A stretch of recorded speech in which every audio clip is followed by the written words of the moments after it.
علیہ السلام کی خدمت میں عورتیں آئیں، عرض کرنے لگے یا رسول اللہ اسلام میں ہمارے لیے بھی کوئی نفع ہے؟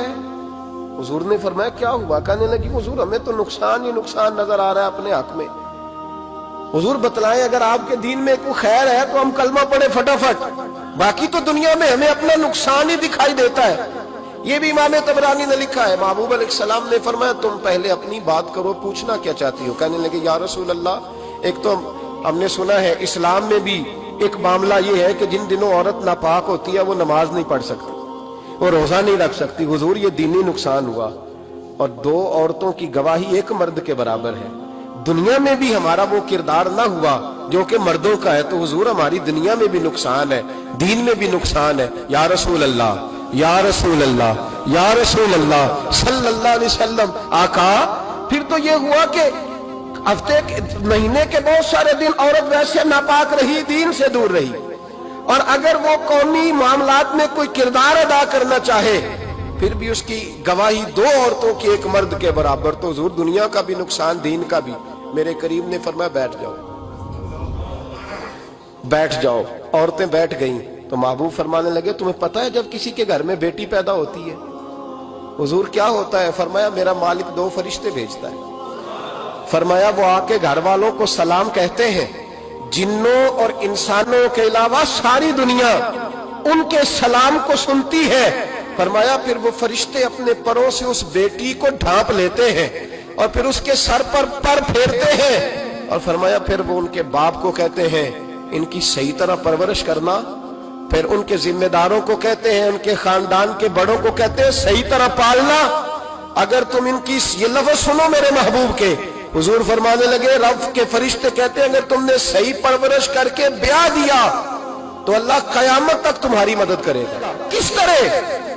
اللہ تمہارے رزق میں بھی تمہاری مدد کرے گا، اللہ دنیا کی مشکلات میں بھی تمہاری مدد کرے گا، اور جب مرنے لگو گے یہ شارحین نے قیامت تک کا ترجمہ کیا۔ شارحین فرمانے لگے گویا حضور فرما رہے جب تم مرنے لگو گے بیٹی کی پرورش کرنے والوں تو رب کریم تمہیں کلمہ یاد کرا کے تمہاری مدد کرے گا، اور نکیرین کے سوالات قبر میں آسان کر کے تمہاری مدد کرے گا، اور قبر میں جنت کی کھڑکی کھول کے تمہاری مدد کرے گا۔ میزان عمل پر تمہارے عملوں کا وزن زیادہ کرا کے اللہ تمہاری مدد کرے گا، پل صراط پہ تمہیں آسانی سے گزار کے تمہاری مدد کرے گا۔ میزان عمل پر اپنے محبوب کے ید اللہ والے ہاتھوں سے تمہیں جام پلا کے اللہ تمہاری مدد کرے گا، اور فرمایا تمہیں دوزخ سے بچا کے جنت میں ڈال کے رب تمہاری مدد فرمائے گا۔ یہ تمہاری مدد ہوگی۔ حضور نے فرمایا یہ تو ہے بچی کی پرورش، اور میرے محبوب نے فرمایا عورتوں تمہیں پتہ ہے جب کوئی عورت حاملہ ہوتی ہے تو اسے کیا ملتا ہے؟ بیویاں تو پہلی بات سن کے رونے لگی، ان کے آنچل آنسوؤں سے بھیگ گئے۔ محبوب فرمانے لگے جب کوئی عورت حاملہ ہوتی ہے تو رب اسے اسی طرح کا اجر دیتا ہے جس طرح اس مجاہد کو اجر ملتا ہے جو جہاد فی سبیل اللہ میں جاتا ہے، اتنا اجر اللہ حاملہ عورت کو دیتا ہے۔ اور محبوب کریم علیہ السلام فرمانے لگے جب وہ بچے کی پیدائش ہوتی ہے، جب بچہ جنتی ہے تو رب اسے اتنا اجر عطا کرتا ہے جتنا رب کریم ایک شہید کو اجر عطا فرماتا ہے۔ ایک شہید کے برابر مالک اسے اجر دے، اور شہید کا اجر تو آپ کو پتہ ہی ہے کتنا ہے، اس کا پہلا قطرہ زمین پہ گرتا ہے تو گناہ اللہ سارے معاف فرما دیتا ہے۔ فرمایا اللہ عورتوں کو یہ اجر دیتا ہے۔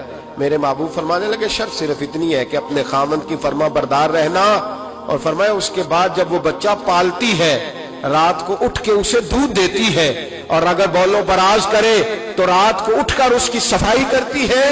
فرمایا جو بیوی اپنے بچوں کی خاطر رات بیدار رہے گی رب کریم اسے اتنا ہی اجر دے گا جتنا رات کو اٹھ کے نفل پڑھنے والے کو اجر عطا فرماتا ہے۔